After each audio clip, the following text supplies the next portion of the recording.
नागपुर महानगर पालिका के माध्यम से देश की आज़ादी की इस 75वीं वर्षगांठ में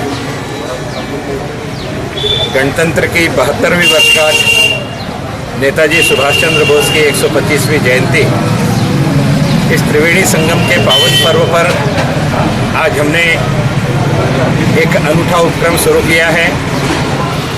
इस देश को अंग्रेज़ों की गुलामी से आज़ाद कराने के लिए जिन नागपुर शहर के रहवासियों ने महत्वपूर्ण भूमिका निभाई, जिन्हें भारत सरकार के द्वारा स्वतंत्रता संग्राम सेनानी के पदक से विभूषित किया गया, ऐसे सभी स्वतंत्रता संग्राम सेनानियों के घर के सामने एक नाम फलक लगाने का हमने निर्णय लिया।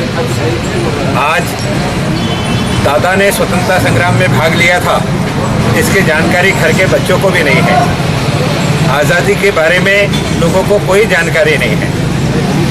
मैंने आज इस कार्यक्रम की शुरुआत महापौर के रूप में नागपुर शहर के उस परिवार से की है जो इस संपूर्ण विदर्भ में ही नहीं, देश में अगर हम कहें तो सबसे कम उम्र में जिसे फांसी की सज़ा दी गई थी, ऐसे रणबांकुरे के परिवार से की। शहीद शंकर महल्ले जी 1942 के भारत छोड़ो आंदोलन में, करो या मरो आंदोलन में शहीद शंकर महल्ले जी के परिवार के एक व्यक्ति की शहादत हो गई और उस शहादत के कारण लकड़ापुर पुलिस चौकी को अंगार लगा दी गई। उसमें कुछ सैनिक भी मृत्यु हो गए।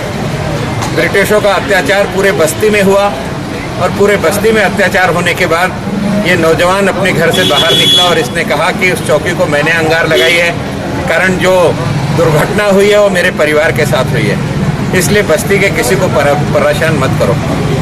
इस नौजवान को ब्रिटिशों ने गिरफ्तार किया और अंग्रेजों ने 16 साल की उम्र में शहीद शंकर महल्ले को फांसी की सज़ा दे दी। अब माइनर होने के कारण फांसी पर नहीं लटकाया जा सकता था, इसलिए 2 साल जेल के शिक्षों में रखा गया। और जेल के शिक्षों में रखकर भी अत्याचार को हम क्या कहेंगे। जिस दिन 18 साल के हुए उस दिन रात को 12 बजे ही उनको फांसी के तख्ते पर लटका दिया, सुबह का सूरज भी नहीं देखने दिया। इस प्रकार से अंग्रेजों का जुल्म हुआ और जिन्होंने यह सब इस देश के लिए किया है, आने वाली पीढ़ी को इसकी जानकारी होनी चाहिए। इसलिए महानगर पालिका ने नागपुर शहर के ऐसे सभी स्वतंत्रता संग्राम सेनानियों के सामने नाम फलक लगाने का निर्णय लिया। इस नाम फलक में स्वतंत्रता संग्राम सेनानी का नाम है और महानगर पालिका ने उसमें लिखा है कि इस देश की स्वतंत्रता के लिए आपके परिवार ने महत्वपूर्ण भूमिका निभाई है, इसलिए हम आपके परिवार का शत शत प्रणाम करके अभिवादन करते हैं। नीचे महापौर का नाम लिखा हुआ है। यह शुरुआत केवल इसलिए है कि आने वाली पीढ़ी को पता रहे कि मेरे मोहल्ले में किस परिवार ने स्वतंत्रता संग्राम आंदोलन में भाग लिया है। कारण जैसे जैसे नए बच्चे आजकल मोबाइल में घुसते जा रहे हैं, स्वतंत्रता के आंदोलन को बिसरते जा रहे हैं, आज़ादी की 75वीं वर्षगांठ पर उन्हें फिर से प्रणाम करने के लिए यह उपक्रम है। मैं धन्यवाद ज्ञापित करता हूँ शंकर महल्ले जी के संपूर्ण परिवार का। सारे परिजन साथ में खड़े हैं और आप देखेंगे परिजनों में भी उल्लास का वातावरण है। यहाँ रंगोली डाल के रखी है उन्होंने और रंगोली में भी 3 रंगों का उपयोग किया है जिससे हिंदुस्तान का ट्राई कलर साकार हो सके।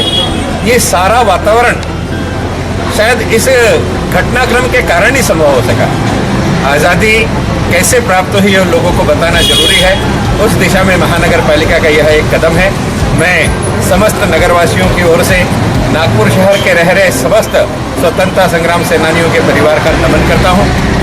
शहीद शंकर महालेचा 1942 आंदोलन झालेलं होतं, त्यामध्ये अगदी पुढाकार घेऊन आणि देशाला स्वतंत्र करायचा उद्देश करो या मरो हा उपदेश मनात ठेवून त्यांनी आपला हा अभिनव कार्यक्रम सुरू केला होता।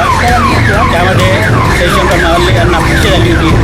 फाशीचं कारण एकच होतं की त्यांनी नवापुरातली पोलीस चौकी जाळली होती आणि एका पोलिसाला मारलं। वयाची कमतरता असल्यामुळे त्यावेळेस झाली नसल्यामुळे आम्ही सुप्रीम कोर्ट किंवा हायकोर्ट जाऊ शकलो नाही। परंतु नागपूरचे जे नामांकित वकील खोबरे साहेब जे होते त्यांनी आमच्या भावाची हिअरिंग केली होती, त्यात आम्ही हारलो। वयाच्या 14 वर्षी फाशी होती, म्हणून 18 वर्षी त्यांना देण्यात आली। आज आम्ही इथे सगळं समृद्धीने आहोत आणि नवीन पिढीला आमची अपेक्षा आहे की त्यांनी झालेल्या स्वातंत्र्य संग्राम सैनिकांचं स्वागत करावं आणि देश पुढे न्यावं.